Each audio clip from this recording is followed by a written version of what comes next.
Bon, alors raconte-moi un petit peu comment Marin est devenu Docteur Squat. C'est pas des... sur les questions qu'on t'a posées, ça ou quoi? Ah? Non, pas du tout, pas du tout. Non. De manière générale, mon parcours plutôt. Ouais, ouais, ouais. En fait, j'ai fait un cursus atypique, je pense, dans les honneurs de salle.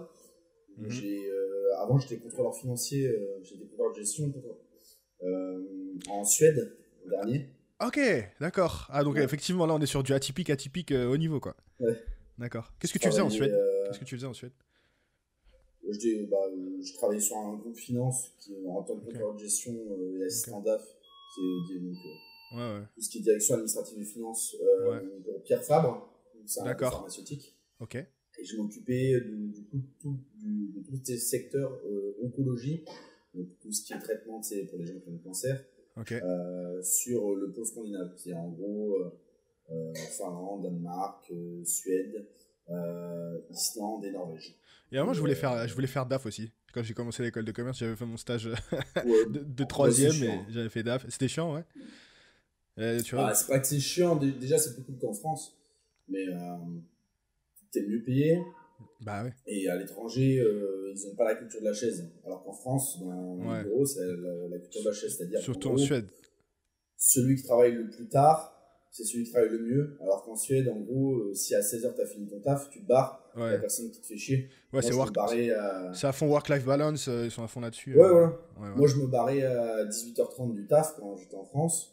Ouais, J'avais toujours quelqu'un au bureau qui me disait: Ah, bah, t'as pris ton après-midi? ouais, ouais. Ouais, Frérot, il est 18h30 si tu veux, donc je suis là depuis ouais, de 8h ouf. ce matin. Ouais, de ouf. Et en Suède, non, c'était cool. Mais du coup, ouais, Suède, je suis resté quasi 2 ans là-bas. C'était comment C'était l'entraînement? sympa. Parce ils ont du bon matos, Suède. Ah bah, T'es ouais, non, du chez, coup, ça c'était c'était c'était chez cool. l'écho ou pas? Bah, ils ont, ouais, comme c'est suédois, les Ouais. ils ont ça dans toutes les salles. Ah ouais. C'est ultra rare que t'aies pas du hélico dans une salle. Putain. Et du coup, en fait, ce qui s'était passé, bah, moi, je faisais déjà du sport avant quand j'étais en France. Mhm. J'ai commencé suite à un accident de la route parce que je faisais 53 kills quand je suis sorti de l'hosto, donc pour 1m82, j'étais pas très épais. Ah ok, d'accord. Ouais. Et du coup, Ça a été l'accident je pas me trop suis... grave ou c'était un accident Ah si, si, je me suis fait fumer. Ah merde. Ah ouais, Ok. je me suis fait fumer bien bien. Je me suis fait taper par un camion sur une départementale à Ah la 110 dans le dos. vache. Et moi, j'étais en vélo. Donc, monsieur, je sais pas si ça se voit, mais j'ai eu le crâne ouvert en deux, Putain. enfoncé. Ok, ouais. J'ai eu la main quasiment arrachée, pulvérisée. J'ai eu l'omoplate gauche qui est ressortie, qui ressortait en plusieurs morceaux, quoi. Oh la vache. Donc, ouais. Et j'ai fait de l'aria, tout ça. Donc, ouais, c'était un peu chaud. Combien de temps? Et je suis resté une semaine en service de réanimation. Et je suis resté plusieurs mois au hosto. Et après, ça m'a mis, allez, je dirais 6 mois, un an pour rebouger, on va dire normalement, sans prendre de poids, je parle. Hein. Juste, Juste tu la vois, mobile de base. rester. Ouais, Marcher voilà. quoi. Oh la Ouais, vache. voilà. Ok. Bah, marcher, ça allait, mais j'étais un peu teuteux, tu vois. Ok. J'arrivais pas bien à parler, j'avais des pertes de mémoire. Ah ouais, ok. Ouais, ça m'a un peu fumé la tête. Et donc, du coup, je me suis mis au sport, Ok. à la Ça c'était il muscu y a à la combien de base. temps? Juste pour la timeline, que les gens aient un peu une idée. Combien d'années? Ça, c'était quand j'avais 22 ans, donc il y a Ok. 8 ans en vrai. Ok. D'accord. Euh, et du coup, je me suis mis à la muscu avec Louis, à l'époque, qui était dans la même école de commerce que moi. Mhm. Euh, Louis qui est le co-gérant aussi de la salle où t'es actuellement Exactement, ouais, encore, quoi. un de D'accord. mes associés, Mhm. qui s'occupe de la partie altéro. Ok. Et on s'est mis à la muscu. Lui, après, il est parti faire un échange aux États-Unis à Raleigh, en Caroline du Nord. Mhm. Il y a dans une énorme structure universitaire qui est à NC State, si tu veux. Je crois que le stade de l'école, c'est un stade de 45 000 places. Tu vois, Oh la vache. bref, Ok. C'est un autre monde là-bas. ouais, voilà, il y a du hélico Mhm. partout, ils ont des squat racks, il y en a 40 dans la salle. C'est la salle Mhm. privée de l'école, tu vois. Donc lui, il a fait pas mal de force là-bas, de FA. Quand Pas il est revenu en d'altéro, de France, FA. non, à l'époque, ouais, pas d'altéro. Il Ok. muscu à la base, et après FA. Ok. Quand il est revenu, bah, du coup, on a fait pas mal d'entraînements ensemble, plus axé FA, donc charge libre, etc. Donc squat couché terre. Mhm. Donc là, on a commencé à faire ça à fond dans notre focus. Ça ressemblait à quoi les progrès à l'époque? Aux États-Unis, il faisait quel genre? Lui, du coup, j'imagine qu'il est arrivé avec les progrès des États-Unis, non? Bah, des trucs basiques, si tu veux. On a fait des trucs du 5-3-1, du Matco, et du basique aussi quand tu débutes, tu vois. Ouais, ok. Qui marche bien quand tu débutes, parce que de toute façon, quand tu débutes, t'es une chèvre. Donc, il y a tout qui marche, quoi. Quand tu débutes, tout marche. Ok. Et t'avais jamais fait de musculation avant ça? Non, moi, avant, je faisais du kickboxing avant. Ok, d'accord. J'avais eu un gros accident de moto qui faisait que je pouvais plus faire kick. Décidément. Parce que j'ai une broche dans le tibia avec des vis. Donc je pouvais plus mettre de kick parce que du coup mon tibia il a un... Si tu veux, j'ai fait des sortes de cales osseux par-dessus les vis. Et du coup mon tibia il est pas régulier. Donc du coup quand je prends des pets ou des nions à l'endroit où j'ai les cales, ça me fait super mal parce que ça me fait vibrer les vis dans le tibia. Ouais, tu m'étonnes. Il faudrait que je les enlève, mais j'ai jamais pris le temps. Ouais. Et donc du coup plus de kick. Et donc du coup à la fin, avant mon carton, je faisais pas mal de vélo de route pour bosser le cardio. Et je faisais de la muscu de base, poids de corps chez moi, tu vois, traction, pompe. Ok. Je faisais mes études. Donc je faisais ça. Et sinon, du kick avant. Et du coup, donc j'ai fait de la FA avec lui, on va dire de notre côté. Quand je suis parti en Suède, je me suis inscrit dans une salle, une grosse structure qui s'appelle SATS. Il y en a partout là-bas, c'est comme des Basic Fit, sauf qu'en fait, c'est à l'intérieur, c'est que du matos type CrossFit et haltéro. Ok. Mais il y en a autant que des basiques. Tu vois. Putain, la vache. Là-bas, c'est plus leur salle on va dire, de prédilection que nous, les basiques en France. Et ils font quoi du coup, les gens qui s'entraînent là-bas? Ils font de l'haltéro Ils font beaucoup de CrossFit, beaucoup de libre. Ok, c'est en libre, pas de cours, ok. Ouais, et ils font beaucoup de coaching perso. Dans les salles, il y a une trentaine de coachs.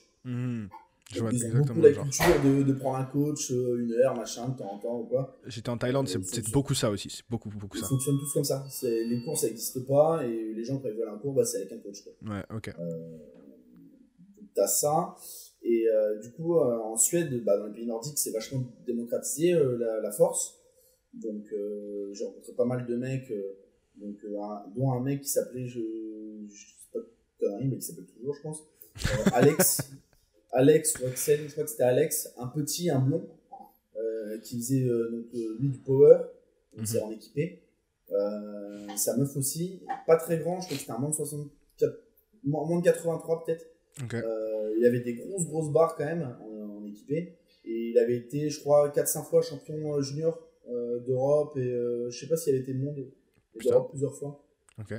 Et du coup, je m'étais entraîné avec lui et il m'avait conseillé une salle, je me rappelle plus comment ça s'appelait. Une salle qui était à 1 heure de chez moi, j'habitais vraiment Stockholm Centre. Okay. Et du coup, il fallait prendre le train et tout. Et du coup, je me suis inscrit dans cette salle-là. Ah, tu t'étais quand même. Salle, ouais, c'était une salle vraiment de force. Okay. Avec que des mecs qui faisaient de la FA, donc je me suis entraîné un peu là-bas avec eux. Après, je suis rentré en France.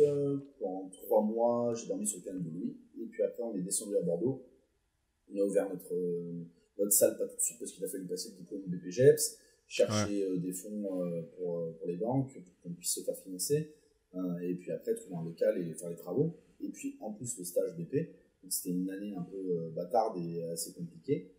Et à ce moment-là, du coup, moi j'ai pris ma première licence en FA dans un petit club de force athlétique du sud de Bordeaux. Et du coup, j'ai fait mes premières compètes en moins de 83 à l'époque pour ce club-là. En ayant un moins bon niveau que quand j'étais en Suède déjà. Parce que j'avais fait une vidéo avec lui sur notre YouTube. Moi, quand j'étais en Suède, je faisais 86-87 kilos. Ouais. Assez gras. Pas gros, mais un petit peu gras. Parce que je bouffais comme un taré. Par contre, je faisais le même régime. Les boulettes suédoises? Tu bouffais les boulettes suédoises? Non, je faisais les balls, non, je prenais pas ça, mais je bouffais du saumon, 400 grammes de saumon. Ouais. Okay. Je me tapais des blenders et tout. Et du coup, quand je suis rentré en France, je pense qu'il y avait aussi le stress de monter la société. J'étais hyper malade. Du transit, quoi. Et du coup, je crois pendant 3 mois et demi, j'ai eu la chiasse. On continue. Pendant 3 mois et demi? Ouais. Putain. Je te jure, sais, mec, je te jure, c'est un truc, tu te déprimes. Mais déjà, rien que ça m'arrive une journée, franchement, c'est rare, mais franchement. Non, mais attends, je te dis, tu déprimes. C'est pas genre la chiasse, genre t'es malade. C'est la chiasse de genre tu retrouves ta bouffe dans le shot. Non, ta bouffe elle est dans le shot. Tu manges du quinoa, tu retrouves du quinoa dans le shot, tu vois. Genre, c'était un. Tu digérais rien du tout en fait. Voilà, j'avais plus de digestion. Et du coup, j'ai perdu du poids à fond. Et du coup, automatiquement, les perfs aussi. Et du coup, après, j'ai remis du temps un peu à me restabiliser. Surtout, je te dis, le problème, c'était le régime alimentaire qui était inchangé depuis 1 an et demi, 2 ans. Je mangeais le même repas tous les soirs pendant 2 ans. Le même repas tous les midis. Pourquoi? Juste par souci de simplicité? Ou juste tu voulais pas te faire chier? Ouais. Ok. Moi, il fallait que je mange beaucoup et ça me cassait les couilles de varier. Et puis moi, je suis un peu. Je suis monotâche, tu vois. Ouais. Je suis un truc qui. Puis je peux rester. J'ai une bonne capacité, je pense, de résilience, tu vois. Ok. Ça va avec la muscu, ça. Qui me dérange. Donc, du coup, il y a eu ça. Donc en France, quelques compètes. Et puis après, j'ai vite arrêté. Parce que la deuxième année, j'ai repris une licence avec la salle. Là, on était ouvert. On avait un petit pôle force athlétique dans la salle avec une dizaine de personnes qu'il fallait coacher du coup et encadrer pour les compètes. Et puis, tu vois quand même les compètes de FA, c'est tout le temps les juniors entre guillemets qui passent en premier la matinée et les seniors qui passent sur l'après-midi. Donc, du coup, en fait, j'ai vite compris que c'était injouable de coacher, charger les barres, d'être derrière le cul de 4-5 mecs toute la matinée et d'être performant l'après-midi sur ta compète parce que ça te puise quand même du jus d'être à fond derrière les gars, puis de charger les barres, le matos, etc. T'es pas dedans en fait, tu vois. Et puis je me suis aperçu aussi que les entraînements, tu vois, le fait d'avoir une rigueur dans l'entraînement comme quand tu fais des compètes, etc. Ça calait pas forcément avec mon travail à la salle, avec le stress, etc., les impératifs que j'ai sur la structure. Et j'étais très frustré sur la fin de mes entraînements quand je suivais des prog pour faire des compètes sur tout ce qui était deadline. Tu sais, par exemple, il y a des jours où tu te sens bien, tu as envie de monter sur du lourd, et tu le fais pas parce que tu sais que tu as ta compète dans 3 semaines, tu vois. T'étais frustré avec la périodisation, toi tu voulais vraiment avoir un truc quand tu te sentais bien, aller monter. Voilà, et je voulais plus faire aussi à la sensation et aussi des trucs par plaisir, tu vois, le coucher, ça me niquait les épaules. Le terre, je commence à en avoir marre. Et du coup, je me suis mis à faire des trucs que moi j'aimais. Ouais. Et par plaisir, vraiment. Donc, du coup, j'ai arrêté de faire complètement du terre. Là, j'en fais plus aujourd'hui, tu vois, j'en fais très rarement. Oui, on t'a vu. J'en fais très rarement. Le coucher. Mais t'avais pas repris le terre? Il me semble que j'avais vu une vidéo où t'avais repris le sumo. Et ouais, j'en avais fait un peu pour rigoler. Tu voulais monter à 300 là. Ouais, frérot, je me suis niqué un adducteur en faisant ça. Mec, je m'étire jamais. Hein. Et un soir, Louis m'a dit, ce serait bien que tu t'étires un peu. Je me suis tiré les adducteurs. T'as porté la poisse. Et là, je me suis niqué un adducteur en m'étirant. Je me suis tiré content. Et du coup, en fait, je me suis blessé après dans la continuité parce que comme j'avais mal à l'adducteur, je me suis mis à faire des squats que en pieds serrés. Donc, le truc qui est plus dur. Et comme je suis un âne, j'ai voulu mettre les mêmes barres que je mettais avec l'écartement normal. Et je me suis déchiré le TFL. Chose qui normalement est très dure apparemment à déchirer. Et là, je me tape un hématome cloisonné calcifié dans la hanche. Donc, c'est-à-dire une poche de sang qui est toute dure. Et donc, du coup, j'ai du mal à m'en débarrasser parce que maintenant, quand je squatte, c'est pour ça que je fais que du box squat en ce moment. Et pas squat en flexion complète, ça me pousse la hanche, la boule, en fait. D'accord. Donc, je fais des ondes de choc, je fais kiné 2 fois par semaine, etc. Et ça aide? Ouais, ça commence à aller mieux. Okay. Et du coup, je fais attention de ne pas inflammer le truc en faisant de la flexion complète. Et pour l'instant, box squat, quoi. Et le box squat, tu n'as pas de douleur Non, parce qu'en fait, c'est quand je suis en flexion complète que ça. En fait, le TFL est réparé. Ok. Donc, c'est juste la poche, quoi. Exactement. C'est juste la boule de sang séchée, quoi. Et ça, pour que ça parte, c'est quoi? C'est le massage, c'est. Massage, onde de choc, ou alors si ça part pas, tu vires en opération. Opération, ouais. Ouais. Donc, j'espère qu'on n'arrive pas, ça me fait un peu chier. Mais là, je suis confiant, ça va un peu mieux, ça s'améliore au fur et à mesure et j'essaie d'être patient. Et puis, le fait de pouvoir faire du box squat, pour le mental, ça va, quoi. Ça ne supprime pas. Je reste quand même sur les cannes, je fais du squat là 4-5 fois par semaine, comme ça taxe un peu moins de faire du box squat. Et puis derrière, je fais énormément de renfort sur main et fessier pour pas avoir le bassin qui part à droite à gauche le jour où je reprends une amplitude complète, quoi. Ok. Voilà, et du coup, le nom Dr Squat, là, c'est pour revenir sur ta question initiale, la salle, souvent, on développait le truc, etc. Ouais. Et puis, je me suis dit qu'il fallait que je trouve un nom accrocheur pour pouvoir marcher, suivre un petit peu aussi dans ce domaine-là. Et puis, j'ai remarqué un peu avec mon expérience et puis mon entourage, des gens que je pouvais suivre, que il faut pas attendre, entre guillemets, qu'on te donne la place que tu souhaites, que tu la prennes et la légitimité vient avec, quoi. C'est ce que j'allais dire. T'as eu beaucoup de backlash de gens qui disaient pour qui tu te prends pour t'appeler Dr Squat, trucs comme ça? Non, je vais te dire honnêtement, alors je sais pas pourquoi, c'est de la chance aussi parce que j'ai pas l'air aimable alors que je suis très gentil. Mais j'ai très rarement des messages négatifs ou méchants. Et quand je dis très rarement, je crois que si je dois en avoir 1 ou 2 par an. Ok. Donc après, je pense qu'il y a beaucoup de gens qui ne m'aiment pas, mais qui ne me le disent pas. Donc, si tu veux, je m'en branle en fait. Okay. Genre, déjà, je sais très bien que tu peux pas être aimé de tous. Et puis, le plus gros défaut et la plus grosse erreur à faire, c'est vouloir être aimé de tous. Parce que si t'es aimé de tous, en fait, t'es aimé par n'importe qui. Et du coup, c'est plus qui t'es. Donc, en fait, je pars du principe que je fais des trucs que j'aime. Je me suis appelé Dr Scott parce que ça me faisait délirer. Je me suis spécialisé sur ce truc-là parce que j'aime bien. Et puis, j'ai bossé avec Marc Villot sur le squat en particulier pendant quand même 8 mois. Donc, j'ai quand même pas mal appris avec lui. Et puis voilà, après, c'est en toute humilité. Hein, à la base, c'était plus un délire qu'autre chose. Tu vois. Après, le truc, c'est toujours pareil. Il y a plein de gens qui s'appelaient, qui vont avoir des noms genre machin power ou machin bench ou machin comme ça. Et tant que t'es entre guillemets monsieur tout le monde, ça va poser de problème à personne. Mais à partir du moment où tu essayes un petit peu de sortir de ta case, de t'afficher un petit peu sur les réseaux, de montrer que tu montes ta structure, etc., c'est là où tu vas commencer à avoir des gens qui peut-être vont dire pour qui est ce point, etc. Mais c'est toujours pareil. Il faut passer par là. Et puis après, c'est juste la pression initiale. Et puis après, quand les gens ils sont habitués à voir ce que tu fais, si t'apportes aussi du travail de qualité, il faut pas non plus que tu t'appelles Dr Squat et qu'après tu dises n'importe quoi sur le squat, tu vois ce que je veux dire? Il faut qu'il y ait une cohérence. Mais après les gens s'habituent de toute façon. Les gens qui t'aiment pas normalement ne sont pas censés te suivre. Ouais. Sauf que j'ai l'impression quand même que aujourd'hui, attends, je suis un chien, je lui enlève ça, je vais ça laisse. J'ai l'impression quand même que en 2021 aujourd'hui, c'est devenu monnaie courante de suivre des gens qu'on n'aime pas. Donc je comprends pas trop le principe. Parce que moi, les gens que j'aime pas, je les suis pas, je m'en branche, je m'occupe pas de leur vie.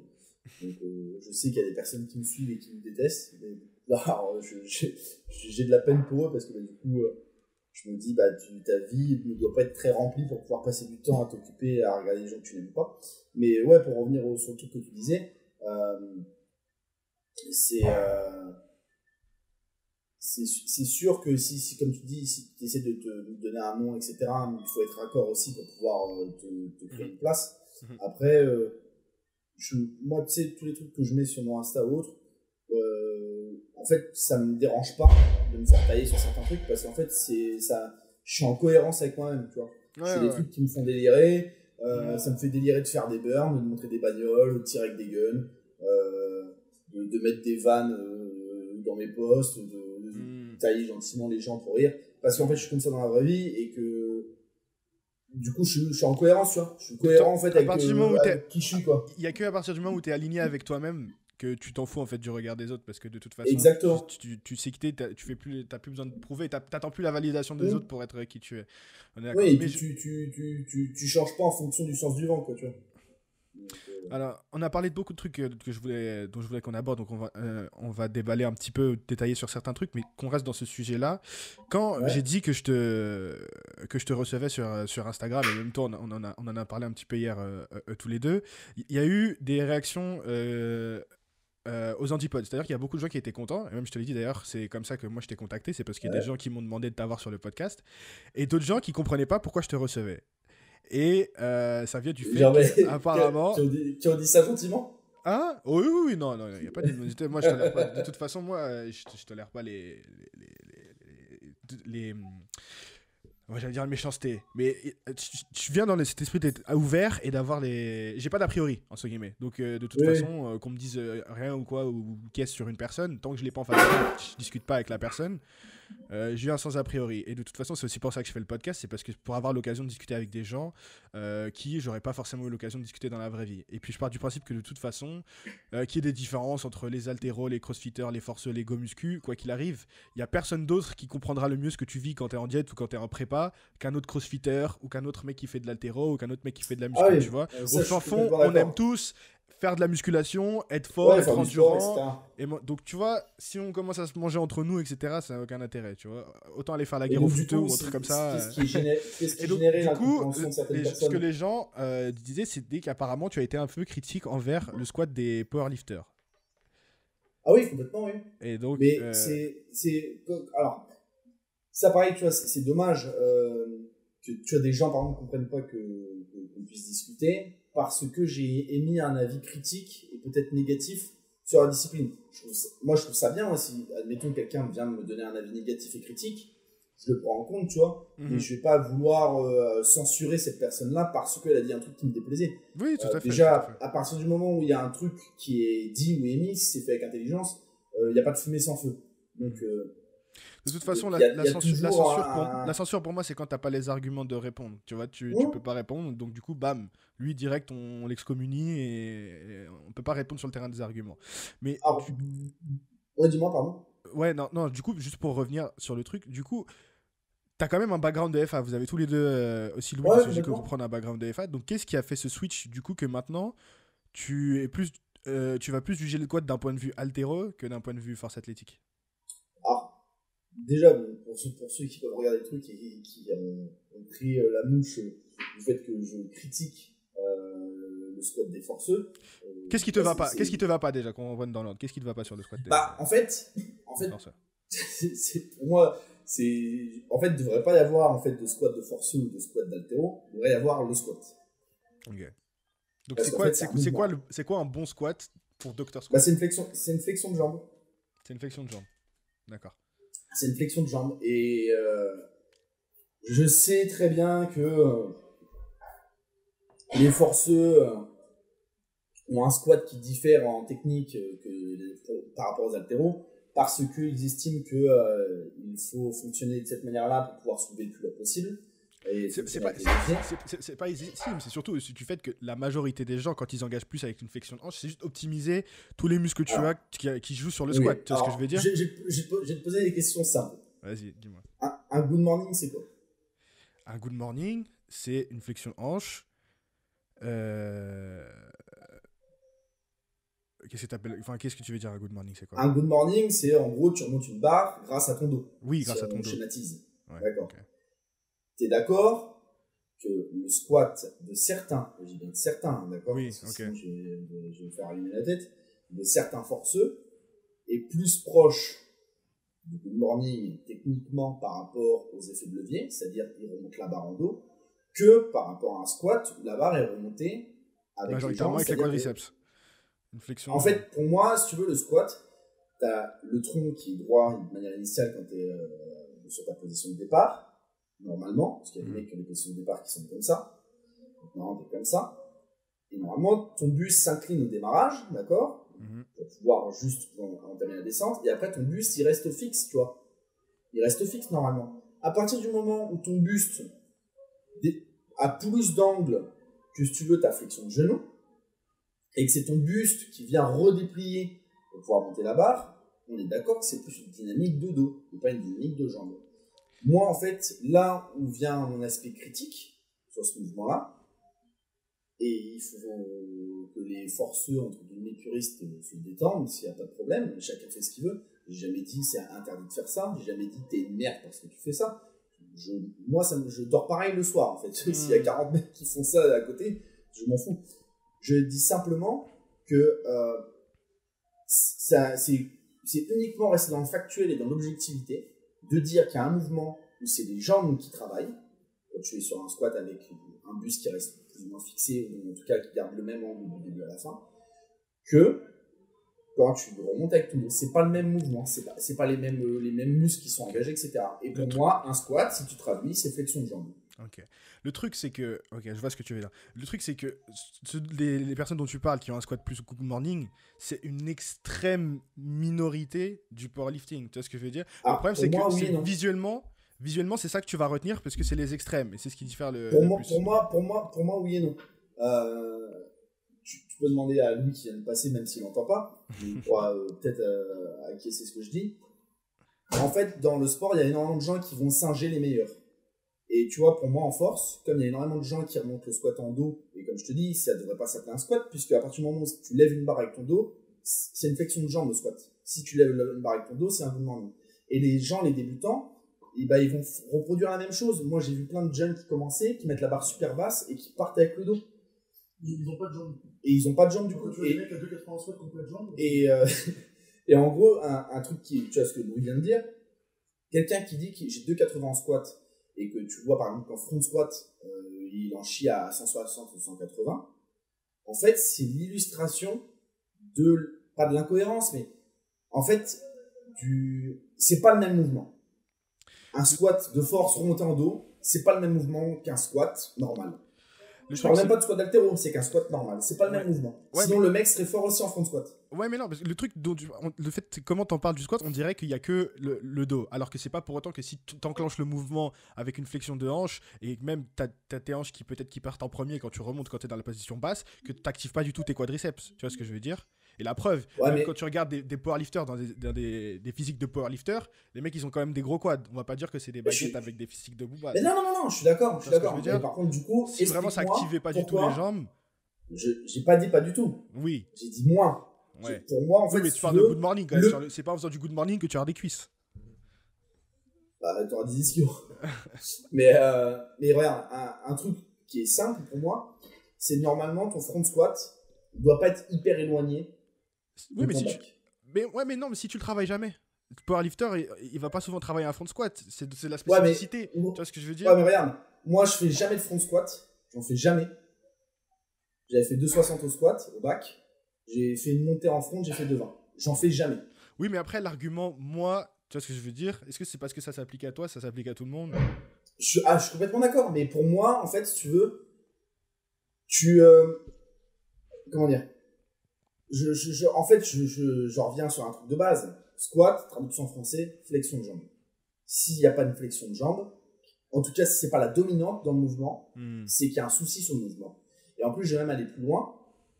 C'est même, on va dire, sur l'aspect santé, tu as plus de risques de blessure sur le squat type remonté en dos que sur un squat, si tu veux, type haltéro. Si on veut préciser que c'est un squat haltéro, parce que ça devrait s'appeler squat tout court. En fait, un squat anatomiquement bien placé, c'est un squat type haltéro. Après, je dis pas, attention, je ne dis pas ceux qui font du squat avec la barre au milieu du dos et qui remontent en dos, je dis pas que c'est des merdes, j'ai jamais dit ça. Non, on n'est pas en train de parler ça. J'ai uniquement dit, parce que c'est pas un jugement de valeur, je dis juste que moi, dans mon esprit, dans mon image du mouvement, et dans la manière dont je l'enseigne et je le coach, j'essaie de le faire au mieux possible pour que les personnes puissent avoir aussi un transfert sur d'autres disciplines, parce qu'il faut savoir que le squat, si tu le travailles en barre basse avec justement une dynamique de dos, tu perds énormément de qualité physique si, par exemple, tu es dans un domaine de prépa physique, d'accord? Un squat, normalement, barre haute, c'est pour pouvoir reproduire un mouvement de détente verticale. Ce qui n'est pas la même chose qu'un squat remonté en dos, t'es d'accord? Oui, donc, mais ce qui va aussi du fait que le powerlifting, le but du squat, c'est juste de soulever plus lourd. Il n'y a pas d'objectif d'avoir un transfert. Là, on est purement sur un objectif de performance. Tu vois ce que je veux dire? C'est pour ça que je te dis que c'est pas un jugement de valeur. C'est pas un jugement de valeur. C'est moi, ma vision du squat, je le vois comme ça, et pas dans le type powerlifting. Et après, encore que tu vois que j'ai quand même un avis, j'ai une réserve à ce niveau-là, c'est, tu me dis, le but c'est de soulever plus lourd. Il y a énormément d'haltéros qui soulèvent des barres très très très lourdes, avec des poids de corps très légers. Je pense à des mecs, par exemple, en haltéro, comment il s'appelle, Bonamant. Tu vois, c'est un mec à un poids léger. Il a 200 front squat. En back, je crois qu'il doit avoir 240. Et c'est un mec léger. tu vois, je crois qu'il est en moins de 83 si on devait une KT de FA. Et son but, c'est pas d'être le plus fort en squat. Il a quand même, je crois, 2,30, 2,40. Oui, mais alors, ça c'est reste pas son loin. but. Ouais, mais ça reste loin de ce que font les powerlifters en moins de 83, tu vois ce que je veux dire? Bah, 250, 240, je me disais, en moins de 83. Tu parles pour les mondes. Les mecs qui sont. Mais oui, les mecs qui sont. Bah, le mec dont tu me parles, c'est un gars qui est en niveau, non? Après, je connais pas du tout Ah les athlètes d'haltéro. non, c'est un mec gars normal. Lui. Ok. Il a le niveau, je crois. Je crois qu'il y a peut-être le niveau national en France, mais tu vois les mecs qui gagnent les championnats de France, dans ceux qui passent, en tout cas, ou qui concourent pour le titre de France, de 40, c'est une barre que certains de moins de 83 vont faire. Hein. Oui, mais ça reste loin des top meilleurs, hein, de ceux qui gagnent les championnats de France en force athlétique. On est tranquille au-dessus. Mais ce que je veux dire, c'est que c'est pas son objectif à lui, pourtant. Oui. Tu vois ce que je veux dire? C'est que lui, il travaille même pas de manière spécifique. Ce que je veux dire par là, c'est que pour moi, tu peux être fort en faisant le mouvement dans son idéal. C'est sûr que si tu fais du squat barreau type haltéro, tu peux être fort en squat. Après, si pour le coup ton objectif c'est de faire de la performance et du haut niveau et des compétitions, ou pour le coup, là on regarde juste qui soulève le plus lourd avec la depth, c'est la règle powerlifting. Là pour le coup, ceux qui ont le plus de flexion de hanche et qui vont éviter d'avoir une amplitude, qui vont avoir l'amplitude la plus courte possible, tout en restant dans les limites de la règle de la depth, forcément ils optimisent leur levier, etc. Et c'est pas ceux qui font un squat, quoique même, tu vas pas chercher en tout cas la profondeur. Je vais même pas parler de squat bas haut ou de low bar, puisque t'as des mecs en powerlifting qui font du squat. Je parle pas de profondeur, mais tu vois, pareil, on va revenir après sur un autre sujet qui va être transverse, ça va être l'aspect aussi, on va dire, en fait, quelle est la limite que t'accordes à partir de quel moment on fait un squat powerlifting et à partir du moment où c'est vraiment un good morning et là pour le coup c'est même plus un squat. Ça non, même pas à ce niveau-là. À partir du moment où tu mets la limite pour que ce soit en fait quelque chose de c'est pas le bon terme esthétique, mais de visuellement correct, c'est-à-dire que quand les gens ils regardent, ils font pas comme ça ou alors mais qu'est-ce que c'est que cette merde, tu vois. Parce que tu vois, on va faire un truc transverse tout à l'heure, tu vas en parler, le développé couché. Ouais. Ça c'est un développé couché, ça, tu vois. Ou les mecs qui soulèvent le dos comme ça. En fait, pareil, c'est-à-dire que pour moi, si en fait c'est c'est l'escalade et la course, tu veux. Quand on dit la technique, on nique la technique ou le placement, nique, tu vois. Moi, c'est de tout juste casser la parallèle, utiliser au maximum les leviers. Après, attention, ça veut pas... je trouve ça dommage. Utiliser la technique dommage, en fait. et limiter l'amplitude et juste la parallèle, ça veut pas forcément dire la technique. Tu peux toujours avoir une très bonne technique et optimiser dans ce sens-là. Tu vois, mais je trouve ça dommage dans le sens où ça dénature en fait les mouvements. Parce qu'en fait, si jamais le squat continue comme ça en FA, un jour peut-être qu'il y aura des mecs qui feront les mêmes critiques sur le squat qu'il peut y avoir les critiques en ce moment sur le coucher. Alors, je suis d'accord avec toi que c'est un problème. Et je pense que dans la force athlétique, on en est conscient de l'image qu'on renvoie. On en parlait, j'en parle en ce moment, c'est vraiment le sujet. C'est plus au niveau du bench, au niveau du squat, je serais moins alarmiste que toi. Mais c'est vrai que tu as des mecs, je prends Sean Noriega aux États-Unis ou David Wilson, qui sont super pieds écartés. Et vraiment, pour le coup, quand ils descendent, c'est vraiment full hanche. Il y a quasiment, on dirait, aucune activation du quad. Ça, je suis d'accord. Mais encore, on en est loin. C'est quand même l'extrême majorité. Et aussi, faut pas croire que ceux qui ont les squats les plus atypiques comme ça sont aussi les meilleurs en squat. Il y en a beaucoup qui ont ce type de squat. Mais c'est pas forcément les meilleurs en force athlétique. Je sais plus comment il s'appelle. T'as un Renoir, un Ricain qui avait gagné un petit, je crois, Owens, un truc comme ça, non? Russell Horry? Russell, ouais, voilà. En moins de 83. Il a un très beau squat. Tu vois, ce mec-là, tous ces mouvements sont propres. Ouais. Tous ces mouvements sont propres. Et en fait, pour moi. Mais c'est pas éloigné de la majorité. Pour moi, il fait ce que quasiment la majorité des powerlifters font. C'est juste que quand tu es dans le haut niveau et ceux qui ont des trucs incroyables.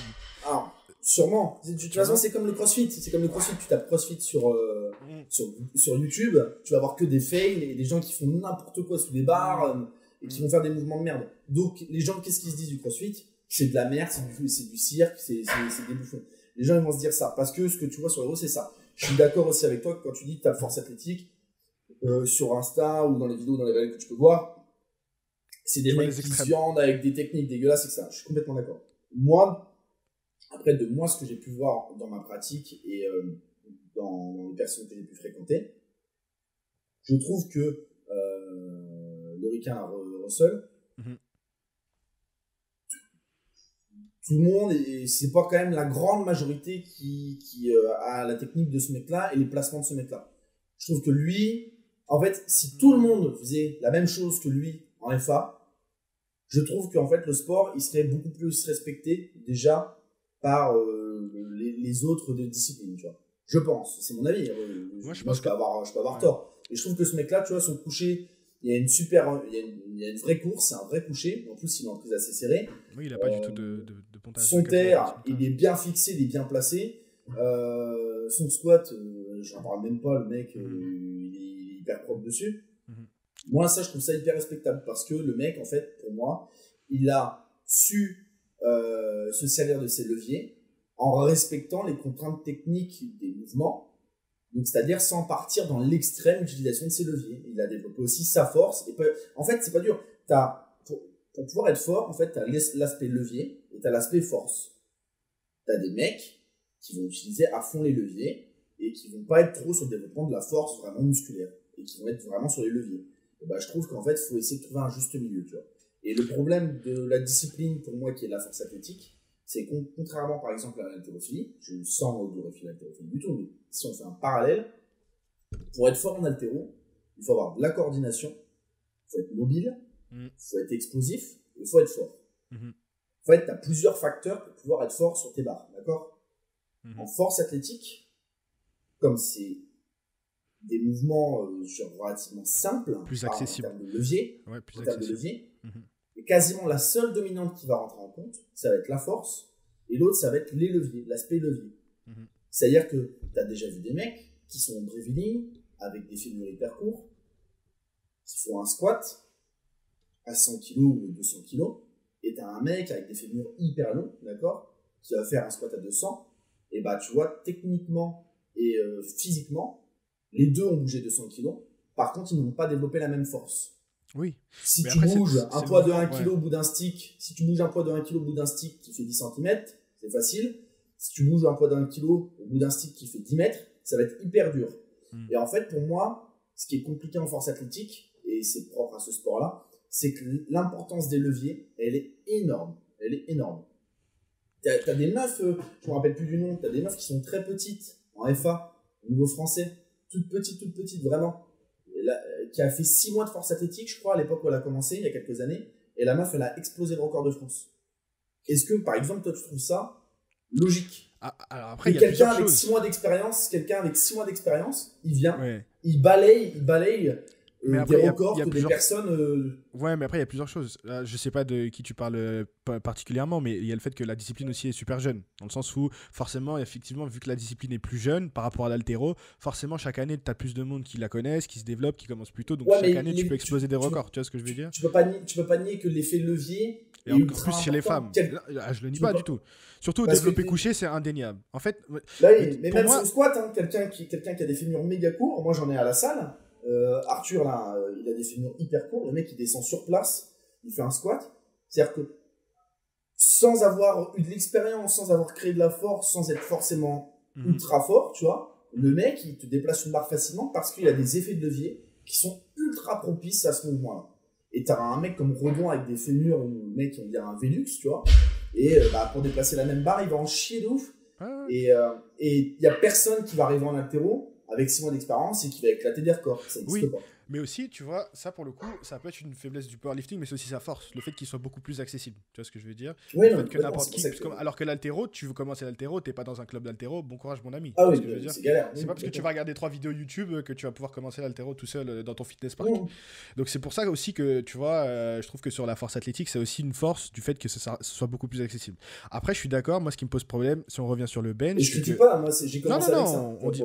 Mais pour le coup, moi j'ai commencé avec la FA. Donc pour le coup, c'est vraiment que c'est un truc qui est accessible et qui donne envie, en tout cas quand tu commences et quand tu viens de la muscu. Il faut voir, pour moi, ce qui pose problème, c'est qu'il faut voir l'intention de. Quand tu vas optimiser tes leviers, il faut voir l'intention que c'est. Pour le bench, moi, ça me pose vraiment problème parce que, en fait, si on n'est pas en force athlétique, personne va faire un pontage et va faire du bench comme ça. Parce que ça n'a aucun intérêt d'un point de vue développement musculaire. Le seul intérêt de ponter à ce point-là, c'est juste de réduire l'amplitude pour soulever plus. Pour le coup. Voilà, parce que, donc là, ça me pose plus un problème. Alors qu'un squat low bar, n'importe qui fait de la musculation peut faire un squat low bar en commençant par les hanches. Tu vois ce que je veux dire? Le but, c'est pas Et justement. pour le coup, en plus, pour le low bar, tu peux avoir un avantage en prépa physique, par exemple, pour tous les sports où tu vas avoir la flexion de jambe avec le buste penché, pour le low bar, par exemple, parce que ça retranscrit pas mal. Donc, par exemple, tous les sports où tu as des postes de pilier, par exemple, au rugby, ou les mecs qui font du bobsleigh, tu vois, tu as une action de canne avec un buste très penché. Donc là, pour le coup, le low bar va être intéressant à travailler. C'est pour ça que le squat, pour le coucher. Voilà, là, et pour le coup, à part réduire l'amplitude, il y a aucun objectif. Donc c'est pour ça que pour le coup, le coucher, ça me dérange plus. Alors que le squat. Le pontage, il y a quand même une logique anatomique, quand c'est fait de manière minime, je parle, sur le fait de ponter, si tu veux. Ça te permet déjà d'avoir, à la place de pousser comme si tu étais à plat, comme ça te permet de faire comme si tu poussais vers le bas, en fait, quand tu as un pontage qui est un peu accentué.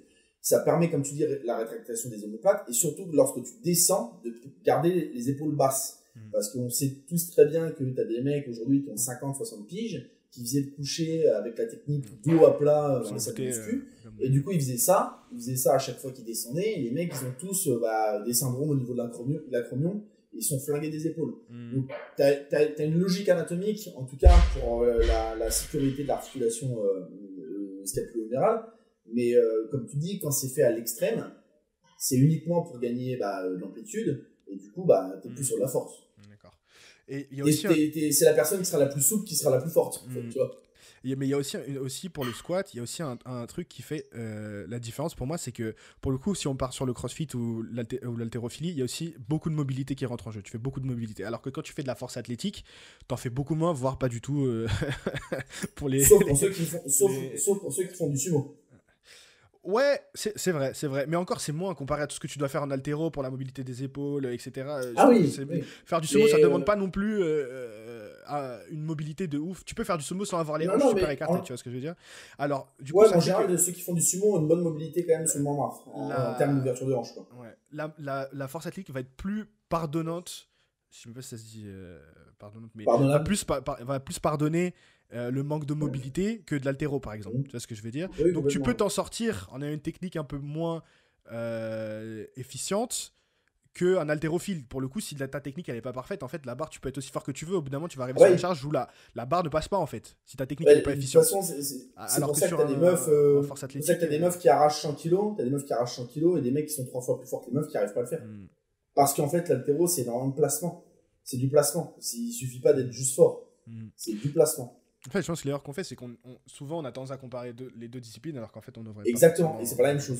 Complètement. Et pour revenir, tu vois, sur un truc que tu disais tout à l'heure, que je trouve très très juste, sur l'animosité qu'il peut y avoir entre certaines disciplines, tu vois, en tout cas chez les pratiquants, sur le fait que c'était dommage, je suis complètement d'accord, parce que, en fait, les crossfitters ne sont pas plus des merdes que les forceux, mais tu trouves que ça critique beaucoup les crossfitters, tu vois ce que je veux dire?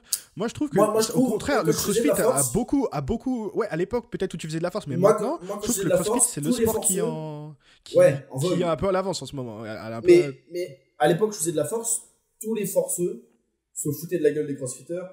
Il y avait plein de vidéos où tu avais des mecs qui se foutaient de leur gueule, tu sais, en mimant par exemple les tractions, des trucs comme ça, en disant les tractions ça abusé, les tractions papillons là, ça a abusé là aussi.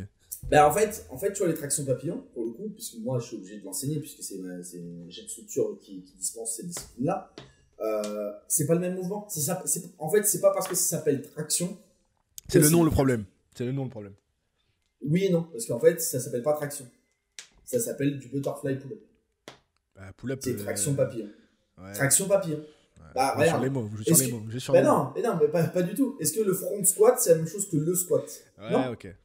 T'as un mot de différence et le mot a son importance. Et pour le coup, tu vois, moi qui faisais que des tractions strictes, etc., quand je me suis pointé et que j'ai essayé d'en faire pour pouvoir l'enseigner et apprendre et comprendre le mouvement, c'est pas pareil. Ça ne travaille pas du tout la même chose. Ça travaille pas du tout la même chose. Ça demande de la coordination, ça demande de la mobilité et ça demande de la force musculaire, mais qui n'est pas aux mêmes endroits que sur ce que tu travailles quand tu fais des tractions strictes. Donc, tu vois, les gens qui se tirent dans les pattes, etc., c'est dommage parce que à la base, on a quand même un truc en commun. Plus qu'un truc en commun. C'est la pratique quand même d'une activité physique avec un développement musculaire. Et en fait, de temps en temps, ce serait mieux La diète aussi. de se servir des atouts de chacune des disciplines et d'échanger et d'apprendre des autres, que en fait passer son temps à dire moi c'est mieux, eux c'est de la merde. Tu vois. Les haltéros, je le sais qu'ils le font avec les forceurs en disant regarde les mouvements, c'est le cirque, etc. C'est toi-même qui me l'as dit hier quand c'est appelé, qu'il y en a qui appellent ça la force athlétique, etc. Les forceux font la même chose avec les crossfitters en disant regarde les tractions c'est de la merde, c'est le strict qui paye, etc. En fait, de la merde dans le sport, t'en as dans toutes les disciplines. Moi, je peux te trouver n'importe quel sport avec un mec qui a l'air zéro en technique. Ça existe dans tous les sports. C'est ça, si t'es obligé. Et il y a des mecs très bons dans tous les sports. Après, tu vois, par exemple, il y a des mecs qui regardent les games, ou qui se mettent au courant de ce qui se fait aux games, et ils disent oh putain, regarde, t'as vu le champion là, Fraser, il a fait juste un squat à 2,30 ou 2,40, il a fait un développé militaire à 90, c'est une merde, nous on le fume. Ouais, mais En fait, il faut remettre les choses dans leur état initial. C'est est-ce que l'objectif de ce mec-là, c'est d'être le plus fort? Non, c'est d'être le plus polyvalent. Le plus complet. Hein. Le plus polyvalent. Donc en fait, il va devoir être fort, mais il va devoir être aussi ça. Donc ça ne va pas lui permettre d'avoir la même force que toi, qui est spécialiste. À quoi bon fait de dire ce mec-là, moi je le fume. Déjà, en fait, juste une petite parenthèse, ce mec-là ne sait pas que t'existes. Ce mec-là est numéro 1, il ne sait pas que t'existes, tu vois. Mais j'en avais parlé parce que j'ai fait un podcast il y a quelques temps avec des amis à moi, un qui est plus dans le bodybuilding, moi qui suis dans la force athlétique, et lui qui est et un autre qui est dans le crossfit.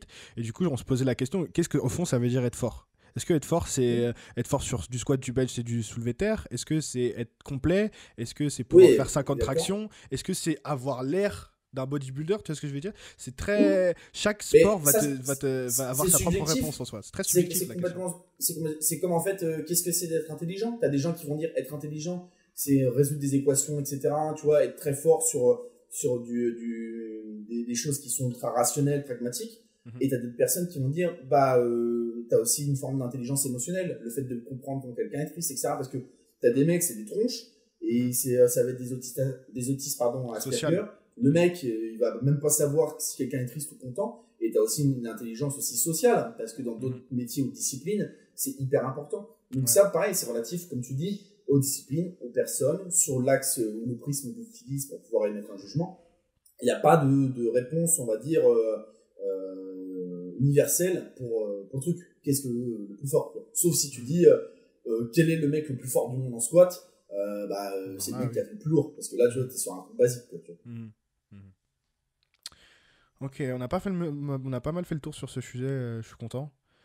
Mais vraiment j'insiste sur le fait, parce que moi j'ai pas de retour comme ça en direct, mais sur le truc que tu avais dit au début, sur le fait qu'il y en avait par exemple qui étaient pas hyper contents que je puisse émettre des critiques. J'espère qu'en tout cas avec la conversation qu'on a eue, ils auront un avis un peu plus mitigé. C'est-à-dire que je ne fais pas de jugement de valeur. Je fais un jugement qui est factuel selon moi, ma vision des choses. C'est-à-dire que c'est comme en fait quelqu'un qui te dirait c'est quoi un film de merde et c'est quoi un bon film. C'est pas un jugement de valeur, mais ça va être toi avec ta vision des choses. Qu'est-ce que tu aimes et qu'est-ce que par exemple tu vas proposer comme film à quelqu'un. Moi du coup quand je propose un entraînement à quelqu'un ou du squat ou de la technique à quelqu'un, je le propose avec ma vision des choses. Et ma vision des choses, c'est pas une vision universelle, c'est ma vision. Ceux qui n'aiment pas ma vision des choses, c'est pas des connards, ils sont pas obligés de dire la même chose de moi, mais du coup ils peuvent s'adresser à quelqu'un qui va plus partager leur vision, tu vois. Il y a énormément de personnes sur les réseaux, sur internet, sur YouTube, en France, dans les salles ou même à l'international, qui pratiquent des disciplines sportives et qui échangent et qui partagent leur expérience et leur technique. Il y en a pour tout le monde. Donc, c'est clair. C'est clair. Un autre truc dont je voulais parler avec toi, et c'est surtout la première chose dont je voulais parler avec toi, et je pense que les gens, moi ça m'intéresse, mais les gens vont être un peu déçus, c'est moi ce qui m'a plu le plus sur votre chaîne YouTube et ce que vous faites sur Instagram, c'est la direction artistique que vous avez, c'est-à-dire les photos, la qualité vidéo, etc. Moi c'est vraiment ça qui m'a marqué, comme je t'ai dit quand je suis allé voir sur votre profil. Donc je voulais savoir d'où ça vient, ce style. Est-ce que vous avez toujours eu ce style vraiment très marqué, ou est-ce que c'est venu avec le temps Alors, les photos très au niveau des photos, faire un effort sur la présentation, sur les photos, la truc artistique. Il y a aussi, toi personnellement, t'es très tatouage, voiture, comme tu disais, les guns, etc. Un petit peu le style qui est un peu à la mode en ce moment, d'ailleurs, et qui a été vachement propulsé par Bench et the Cigar, qui eux ont explosé en, je sais pas, quelques mois en se jouant à fond là-dessus. Et en ayant des vidéos très léchées, etc. Parce que moi, un truc que j'ai remarqué, et c'est aussi pour ça que j'essaye de me démarquer par ça, c'est la qualité des vidéos. C'est-à-dire qu'il y a beaucoup de gens qui faisaient des vidéos jusqu'à présent, en tout cas sur le contenu francophone, sur la musculation, mais qui ne mettaient pas forcément la forme, qui ne mettaient pas vraiment l'accent quand ils faisaient des vidéos, quand ils prenaient des photos. Ils partageaient vraiment des connaissances, mais ils ne mettaient pas un peu l'accent sur la forme. Ce qui est deux choses différentes. Tu peux être un très, très bon coach et avoir juste envie de partager tes connaissances, et après mettre la forme, c'est autre chose qui est différent. Moi, ça me passionne. Je pense que vous aussi, vu l'effort que vous mettez là-dedans. Donc, du coup, est-ce que c'était un effort conscient de vraiment faire un effort pour se démarquer là-dessus, ou est-ce que ça s'est venu petit à petit avec le temps, ou c'est, tu vois? Alors, ça a toujours été un effort conscient dans le sens où, de par nos études, en fait, qui étaient quand même dans des dynamiques d'entrepreneuriat, t'as automatiquement, si tu veux, une sensibilité sur le marketing, etc. T'as fait une école de commerce pour faire DAF ou... Ouais, j'ai fait Schema. Okay. J'ai fait un bac plus 5 avec un master 2 en finance. Et mes deux associés, eux, sont plus spécialisés dans le market, etc. Okay. Même si j'ai une grosse sensibilité aussi au niveau du marketing. Oui, mais en fait, j'ai donné une image qui est ultra simple, que je ne respecte pas dans la métaphore qu'elle est. Tu vas comprendre ce que je veux dire. La bouffe. Ouais. En fait, je te mets deux assiettes devant toi. Une où le repas, je l'ai mixé dans un blender, donc t'as une bouillie, tu vois. Et l'autre assiette où t'as une feuille de persil sur la viande, un beurre maître d'hôtel légèrement coupé, une belle présentation, tout ça. Tu vas vouloir manger quoi en fait? Ah, y a pas photo. Le truc a de la gueule. Et pourtant, les deux, c'est le même truc. En fait, c'est exactement la même chose dans l'utilisation qu'on a des réseaux, c'est-à-dire YouTube, Instagram, etc. C'est que tu peux être le meilleur restaurant du monde si t'as pas une bonne communication, si tu donnes pas aux gens l'envie de rentrer, etc., ou d'écouter plus d'une minute, et ben en fait tu vas pas marcher. Alors pourtant tu fais la meilleure bouffe du monde, hein. C'est toi qui fais la meilleure bouffe. Je dis pas du tout qu'on fait le meilleur contenu du monde, loin de là. Et je prends une métaphore extrapolée exprès pour que ce soit bien parlant. Visuel. C'est que l'importance esthétique, en fait, c'est ultra prédominant, surtout dans la société actuelle. Bah, surtout sur les réseaux sociaux. Instagram, ouais, mais même dans tout. Tu vas acheter, je te dis une connerie, une bagnole, tu vas être attiré plus facilement sur une voiture si tu connais rien et qui est propre, alors que c'est pas forcément une Claude qui est sale. On s'habille, moi je m'en vois, mais les gens essaient de faire gaffe dans leur habillement, on prend soin de nous, etc. Pourtant, ça change pas ce que tu es à l'intérieur. Mais c'est une présentation qui compte. Pourquoi? Parce que, par exemple, tu vas pas forcément essayer d'apprendre à connaître une nana, parce que là, on parle entre mecs, si elle est mal sapée ou si elle s'est pas bien apprêtée, tu vois. J'espère qu'il y a pas de féministes qui me prennent le chou. Non. Avec une connerie que je dis, mais en fait, si tu veux, ce qui va te donner envie de la connaître plus et d'apprendre de elle, c'est déjà, faut qu'il y ait un starter avant. Qui donne déjà envie d'engager la conversation. La première impression, on va pas se mentir. Tout le monde juge, l'expression, on juge pas le moine à ses... C'est quoi l'expression déjà? À sa toge, là, sa robe, bref. Non, c'est le truc, tu le mélanges deux, on juge pas un livre à sa couverture. Ok, on juge pas un livre à sa couverture. L'habit ne fait pas le moine. L'habit ne fait pas le moine, ok, d'accord. Mais en fait, si, parce que mine de rien, l'être humain est comme ça. Tu peux pas t'empêcher, forcément, quand tu vois quelqu'un dans la rue. Même je pense que tu peux avoir les meilleurs préjugés, pas les meilleurs préjugés, mais les bonnes intentions du monde inconsciemment. Je pense que c'est juste dans notre ADN. Comme oui, ça, parce qu'en fait, tu vas pas t'empêcher d'émettre un jugement. T'es obligé. Je pense que c'est limite, c'est de la. Regarde, un truc tout con. Je te mets deux fleurs devant toi. Je te mets deux fleurs devant toi. Une qui est hyper pétée, flinguée, qui a une vieille gueule, et une qui est super belle. Je te demande laquelle qui sont meilleures pour toi. Tu vas me dire celle qui est jolie. Et en fait, nous, ce qu'on fait sur les réseaux, etc., et ben, l'intention initiale, c'est ça tout le temps. C'est donner un contenu de qualité avec un contenant qui est peut-être encore plus de qualité pour donner envie d'écouter ce contenu-là. Et par moment, la qualité du contenu dépend de la qualité du contenant. C'est-à-dire que tu peux donner des informations hyper simples, hyper basiques, que plein de gens ont donné, et des trucs qui sont pas forcément extraordinaires. Si le contenant, il est hyper bien présenté, les gens, bah, putain, ouais, ça marque. Ouais, là, ce que le mec, il a dit, c'est super, ouais. Il a rien dit d'extraordinaire. C'est juste qu'en fait, il y a une belle image, le mec s'exprime bien, la personne, tu la trouves charismatique dans la vidéo. Il y a plein de mecs qui ont fait fortune comme ça. Hein, parce tu regardes, t'as des trucs de mindset là, que t'as en vidéo sur Insta. T'as des mecs qui parlent avec des voix méga graves, des ricains qui sont dans des conférences et tout. Le mec, il te dit des trucs, des bateaux de ouf. Bateaux de ouf. Exactement. Genre, si ton daron, il a déjà dû te le dire, ou ton grand-père, ou un pote, il t'a dit la même chose. Sauf que quand il te l'a dit, t'as même pas capté. Parce que si tu veux, il n'y avait pas la forme. Là, t'as un mec qui te parle, qui fait plus l'océan, tu vois, genre un truc avec une voix méga grave, et tu dis, ça a du sens de ouf, putain, il a raison, tu vois, believe in a dream, tu vois, putain, ouais, gros, il a écrit, crois en tes rêves, sur le truc, tu fais, c'est quoi ce biscuit chinois de merde, il y a une petite musique derrière et tout, de motivation ouais. et tout, Et là, du coup, tu vois, le truc, il prend sens, parce que quand tu lis, tu vois, believe in a dream, tu vois, sur un papier de biscuit chinois, tu fais, c'est de la merde. Et si t'es dans une vidéo où il y a une musique à la Hans Zimmer derrière, il y a un mec qui est sous la flotte, qui regarde au loin avec un impair, tu vois, la Unbreakable, et le mec qui dit Believe in a Dreams, tu vois, avec une voix méga grave, tu fais putain, ouais, le mec, tu vois, ou avec la voix de Morgan Freeman, tu vois, putain. Ouais. Tu vois ce que je veux dire? Ok. Donc en gros, c'est la volonté, en tout cas, est la même dans la production qu'on fait, c'est d'essayer d'avoir quelque chose de qualité qui est en cohérence avec ce que nous on a envie de transmettre et qui nous ressemble, avec un contenant qui est dans l'air du temps. Et qui plaît, etc. Après, le truc pareil, que j'ai dit tout à l'heure, il faut faire attention de ne pas essayer de plaire à tout le monde, parce que si tu essaies de plaire à tout le monde, tu vas plaire à personne. Ça, c'est énormément vrai. Donc, par exemple, tu vois, moi, j'ai un truc qui est assez clivant en termes d'image, sur mon Instagram, etc.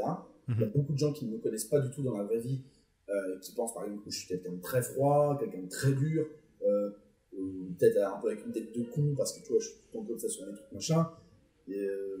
Alors que tu verras, si un jour tu rencontres des gens, même là, avec l'échange qu'on a, je suis un mec hyper cool, hyper souriant, je déconne tout le temps.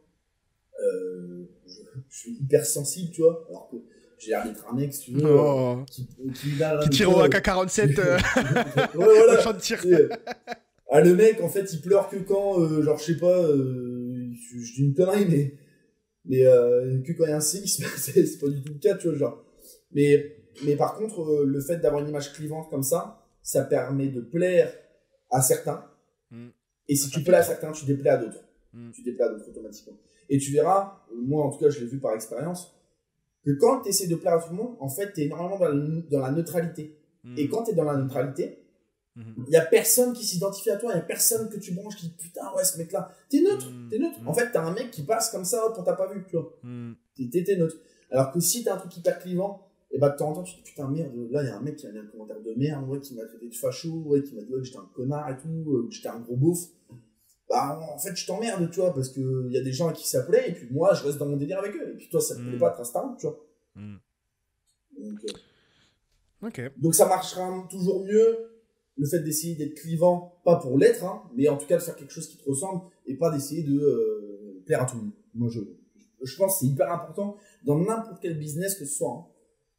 Et par contre, ça peut prendre du temps. Et ça, faut être patient parce que ça marche pas instantanément, tu vois.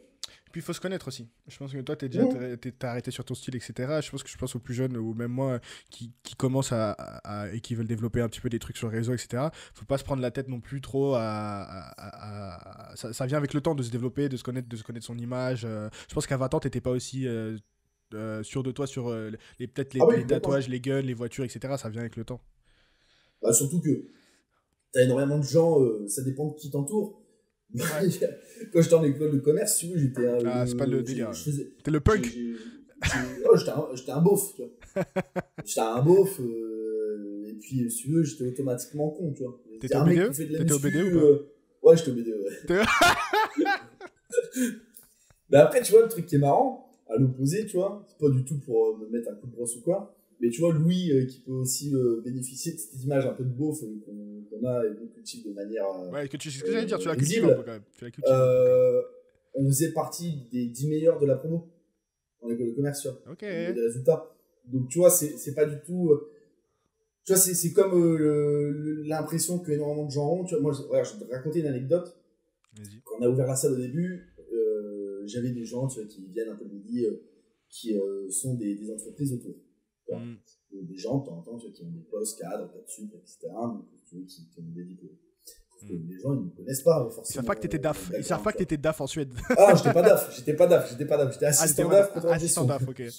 Mais tu vois, ils connaissent pas ton background. Et ce qui était marrant, c'est qu'un jour, il y avait ces personnes-là, je me rappelle.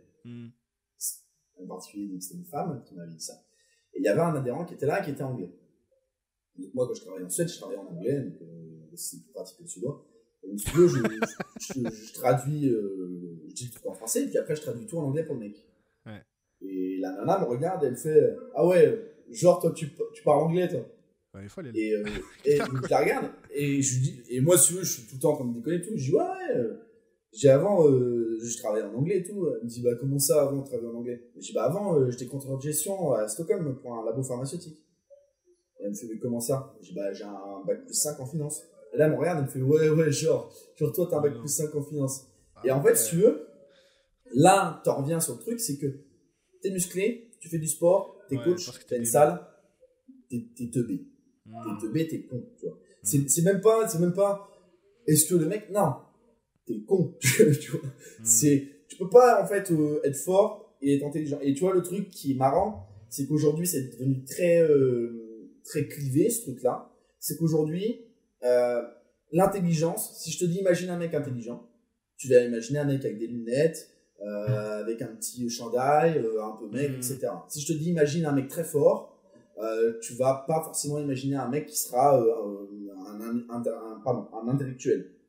Alors que tu vois, avant dans le temps, et notamment tu vois à l'époque de Socrate, etc. C'était les deux. Le culte du corps, de l'esprit. Voilà, était tout aussi important. Il n'y avait pas un qui était plus important que l'autre. Et aujourd'hui, on est tellement dans une société où la violence elle est bannie, où on rejette. Alors là, on va bifurquer dans plein de sujets, mais où la violence est bannie, où c'est pas bien de taper du poing. Si tu tapes du poing ou si t'es musclé, t'es un beauf, t'es un connard, t'es un oppresseur, t'es un macho, etc. Et bah, en fait, si tu veux, il y a eu un clivage à ce niveau-là. Du coup, bah maintenant, tu peux pas avoir les deux, associer les deux. En fait, c'est impensable en tout cas pour énormément de gens. Du coup, j'ai quelques petites questions que les gens m'ont posées. Deux petites questions avant qu'on fasse les petites questions de fin que je pose à tous mes invités. La première, c'est une question de Lucas qui demande: j'ai du mal à descendre en squat en gardant le dos droit par manque de souplesse. Des conseils? S'il fait de la force athlétique, c'est pas grave. Je sais pas si je sais pas s'il fait forcément de la force athlétique. Non, mais je charrie, je rigole pour tout à l'heure. Je disais. Non, bah. Le gaufrier. Non, mais si les conseils simples, on va dire, sur de la mécanique, si t'as du mal à descendre, t'as des trucs simples à faire, c'est-à-dire écarter un petit peu plus tes pieds et les ouvrir aussi un petit peu sur l'extérieur pour essayer d'avoir une dynamique où t'as plus de place pour le passage de ton bassin. En général, quand ça se produit quand tu passes sous parallèle. Et pareil, tu vois, si tu veux garder le dos le maximum droit, ou en tout cas ne pas lui faire prendre trop d'angle, bah c'est mieux d'entamer une descente avec une ouverture de genou plutôt qu'avec une cassure de hanche. Quand tu démarres avec une cassure de hanche, tu auras toujours tendance du coup, à avoir le dos qui penche un peu plus qu'avec une ouverture de genou. Donc ça, écarter un tout petit peu plus les pieds, ouvrir les pointes sur l'extérieur et démarrer avec une ouverture de genou. Voilà. Et du coup, travailler ça avec des barres légères pour automatiser, parce que si tu fais ça avec des barres lourdes, ça va être compliqué. Un truc aussi qui m'a aidé, moi, quand j'avais du mal avec ça, c'était fixer mon regard un peu plus loin. J'ai pas de vidéo de comment il se fait, mais fixer son regard un peu plus loin. Faut pas regarder par terre. Voilà, que le bout de ses pieds, ça aide aussi. Après, dernière question, c'était qu'est-ce que tu penses de Squat University, le mec sur Instagram et YouTube? Bah, il y a plein de trucs bien à prendre, je pense. Parce que beaucoup de gens l'ont censé il y a pas longtemps, au début, et maintenant ça commence un peu à lui casser du sucre sur le dos. Ouais, j'ai vu, ouais. Alors qu'au début c'était vraiment la Bible, tout le monde était là, oh, il parle de réhab, etc. Machin, tout le monde vraiment, c'était le compte à suivre, et maintenant les gens aiment bien lui casser un peu de sucre sur ce qu'il dit. Il y a des trucs bons à prendre, je pense qu'il a fait pas mal de bien quand même aussi au mouvement, avec différentes approches. Après, je pense que de temps en temps, il y a des trucs, notamment des petits exos de renfort, des trucs de posture, des petits tips qui sont un peu au go gadget, comme dirait Louis, tu vois. Mm. Ou des trucs sur lesquels je suis pas forcément d'accord. Je pense qu'il y a des trucs bons à faire, par exemple. Je dis une connerie, mais tu vois, le squat pieds nus, je pense que c'est une bonne chose sur du rehab, etc. Pour essayer de redynamiser ta boule plantaire, avoir un meilleur contrôle au niveau de ton appui, des meilleurs ressentis pour pouvoir après l'utiliser sur des barres plus lourdes. Par contre, tu vois, pour moi, le squat pieds nus sur charge lourde, je trouve que c'est une ânerie, tu vois. Donc je suis pas clivé sur ce mec-là, je suis pas tranché. Je trouve que déjà il a le mérite d'avoir fait beaucoup de bien, je trouve, je te dis, au mouvement, d'avoir apporté beaucoup de connaissances, d'avoir partagé énormément de choses gratuitement déjà. Parce que aujourd'hui les gens ils monnaient tout, donc il faut quand même pas oublier que ce mec-là il a partagé énormément de connaissances gratos, tu vois. Ça tu peux retrouver ça ailleurs, hein, ça s'appelle les bouquins, c'est payant. Ça demande plus de temps.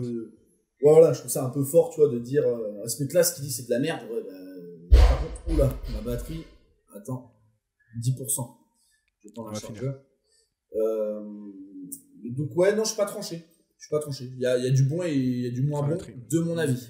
De toute façon, moi j'ai un peu de mal avec les questions. Qu'est-ce que tu penses de machin? Qu'est-ce que tu penses de machin? Faites-vous votre propre avis, écoutez plusieurs sources, etc. Et puis après, faites-vous votre propre avis. C'est pas parce que Dr Squat ou Hugo ou je sais pas qui a dit que machin était bien que forcément vous devez prendre tout ce qu'il dit pour avoir content, tu vois. Voilà, et en plus c'est relatif. Hein, comme tu dis, faut pas prendre tout le pied de la lettre.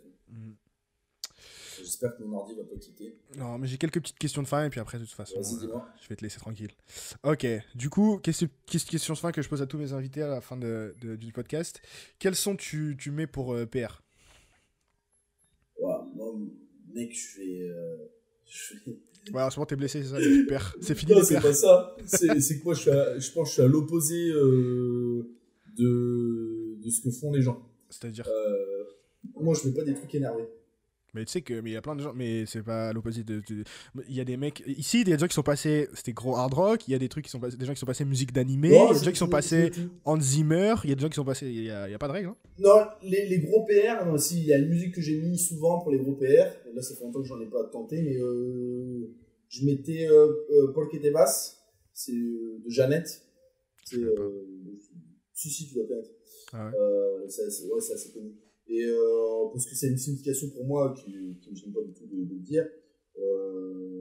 J'ai même ma mère qui est décédée il y a 2 ans, à l'âge de 50 ans. Et du coup, c'est la musique qu'il y avait, parce que c'est la musique qu'elle souhaitait pour son enterrement. Et donc, du coup, c'est la musique qu'il y avait dans l'église quand on a porté les cercueils avec mon oncle pour sortir le truc. Donc, du coup, automatiquement, c'est une signification pour moi. Donc, ça te trigger, ouais. Ça, exactement. Qu'est-ce que tu manges en intra-training? Pendant l'entraînement? Ouais, si tu manges quelque chose. Bois quelque chose. Rien du tout? Même pas une petite boisson énergisante Non, ça me faisait trop un lobby. C'est ultra acide, ça me rinçait le bide et puis j'ai mis de bide avant. Mais non, sinon je suis une diète avec Oui Nutrition, donc un mec qui suit pas mal de sportifs. Ok. Qui est une diète sale où je fais 7-8 repas par jour, 3 vrais repas. 7-8 repas. Et tout le reste c'est du complément alimentaire avec de la farine de riz ou de la farine d'avoine dedans, avec des grosses quantités. Donc c'est des trucs hard. C'est plus hard que l'entraînement presque. Mais tu m'étonnes. Ok. Toi, ça doit faire longtemps que t'as pas mis les pieds là. Mais si t'as déjà mis les pieds là, mais si tu devais choisir Fitness Park ou Basic Fit? Ouais. Je sais pas, j'ai l'impression que Fitness Park a moins de cassos. Ouais. Okay. J'ai l'impression que Basic, c'est devenu mis à cassos, quoi. Et est-ce que tu as une petite anecdote de compétition que tu veux partager avec nous ou pas? Ouais, que j'ai fait, ouais. J'avais fait une compète, c'était Louis qui me préparait, j'avais fait n'importe quoi. En FA ou en FA, je savais que j'allais pas pouvoir la faire. Et les mecs, on a fait tout mélanger. J'ai bu un grand verre de whisky de grand, plus sec. Ils m'ont mis une tarte dans la gueule, j'ai pris du Nostork à fond. Je suis arrivé, j'ai tiré sous la barre le plus longtemps possible, j'ai lâché, j'ai fait un malaise. C'est un soulevé de terre? Ouais. C'est un soulevé de terre à 262,5 kg. J'ai tiré, j'ai fait un malaise et c'est lui qui m'a récupéré par la ceinture sur le plateau pour me sortir. Merde. Voilà. Ok. Merci beaucoup, Valentin. Bah, pas de soucis. C'était vraiment cool. Bah, avec plaisir, et puis ouais, c'était sympa d'échanger avec avec toi sur le sujet.